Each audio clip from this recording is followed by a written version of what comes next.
am sick and tired of compassion. I wasn't always like this.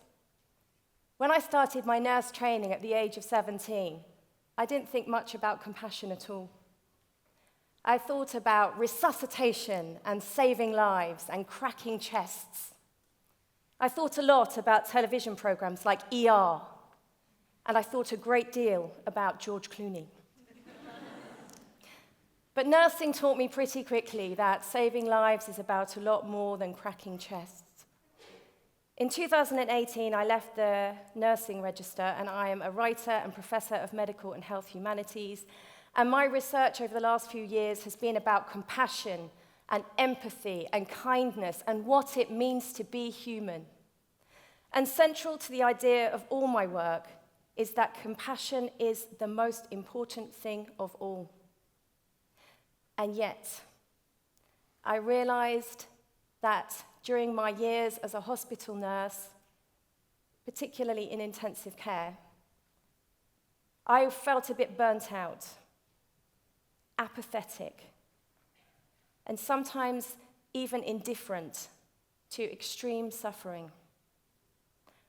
I was experiencing compassion fatigue. Pain and trauma, like viruses, can be extremely infectious, and nurses and other healthcare workers, they swallow suffering every single day. Indeed, the word compassion comes from Latin compassione, which means to suffer with, suffering together. And there's only so long you can do that for, if you do it right, without becoming a little bit numb. I felt a bit numb. And then came the pandemic. I remember being on a flight once, coming back from Kenya, and there was an announcement on the tannoy.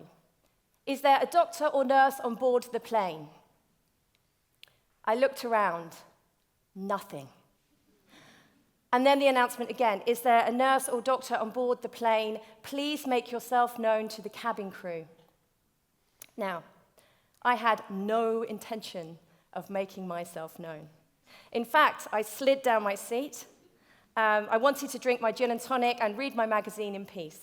But the announcement again, and this time the voice was urgent. Is there a healthcare worker on the plane? Please, we need help. We need help. And so I slowly and reluctantly raised my hand. During the first peak of this pandemic, I slowly and I reluctantly raised my hand again, and I returned to clinical work for a short time, and I found myself the lead nurse for compassionate care in one of the field hospitals that had been hastily set up in just 9 days as a COVID ICU.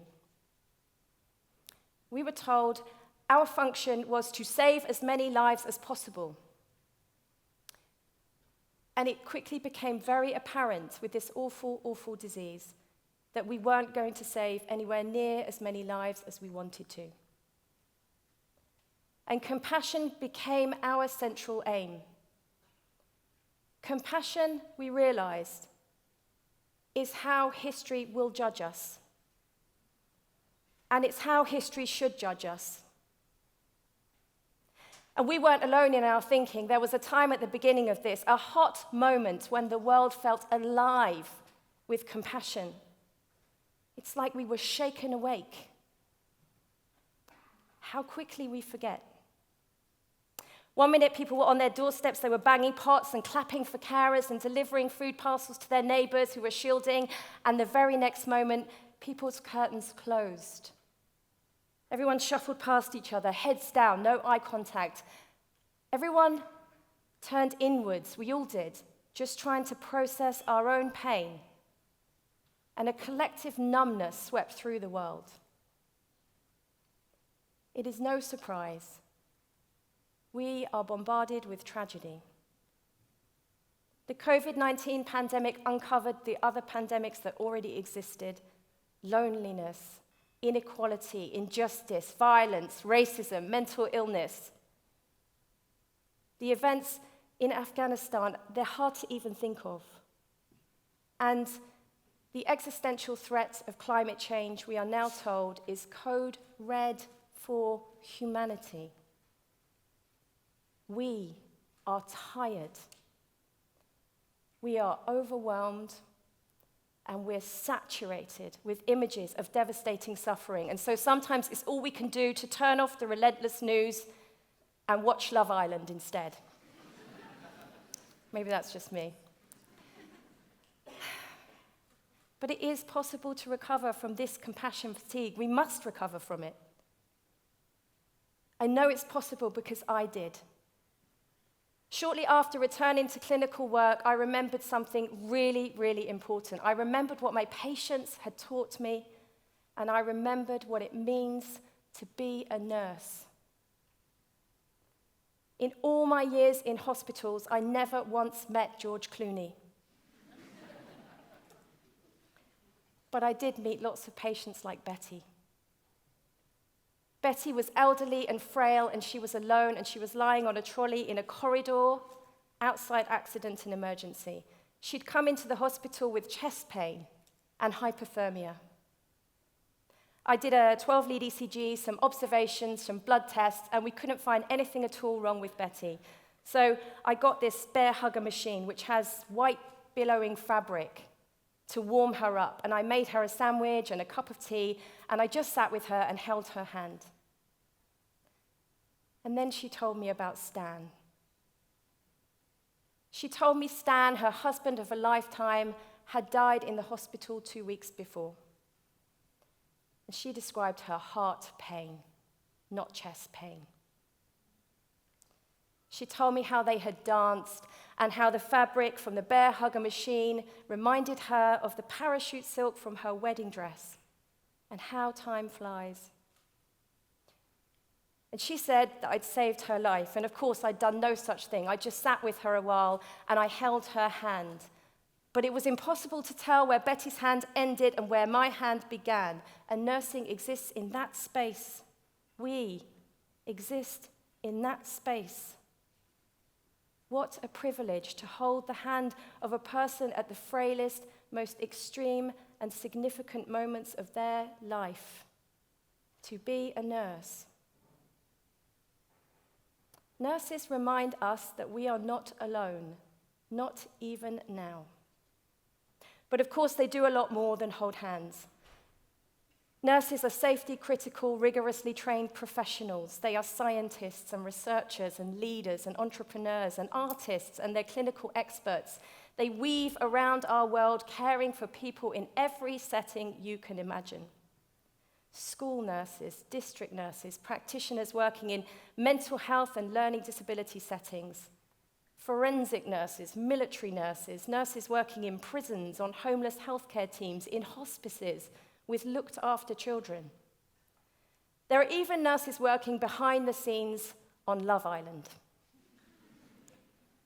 The World Health Organization estimates there are 27.9 million nurses globally, 27.9 million individuals who have, despite personal risk, placed compassion at the center of their universe for us. Nursing is a language with many different accents, but it's a universal language too. It's a kind of faith in itself, with compassion at its core, a belief and respect in every single individual's worth, regardless. If how we treat our most vulnerable is a measure of our society, then the act of nursing itself is a measure of our humanity.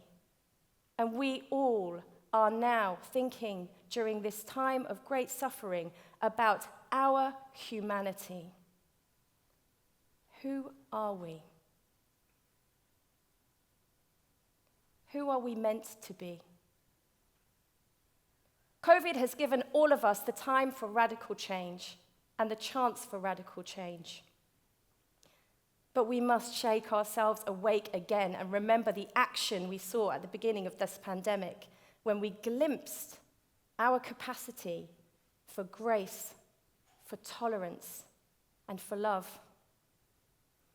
We can remind each other of our potential by listening, really listening, thinking of other families as well as our own, by helping those who need help in practical ways and building inclusive communities. Betty was right. Nurses are right. Compassion cannot cure us, but compassion can save us regardless. The word compassion comes from compassionem, meaning to suffer with, but the word suffer comes from feeling, to feel keenly. In this age of isolationism and division and hatred, it is not feeling anything that we all must fear. In order to turn outwards, we need to feel all the feelings and remember our capacity, our incredible human spirit. It's time for us to raise our hands. Rumi was a 13th century Afghan poet. In my opinion, he was the greatest poet in all of history, and I'm going to leave you with his words, more relevant today than perhaps ever. I know you are tired, but come. This is the way. Thank you.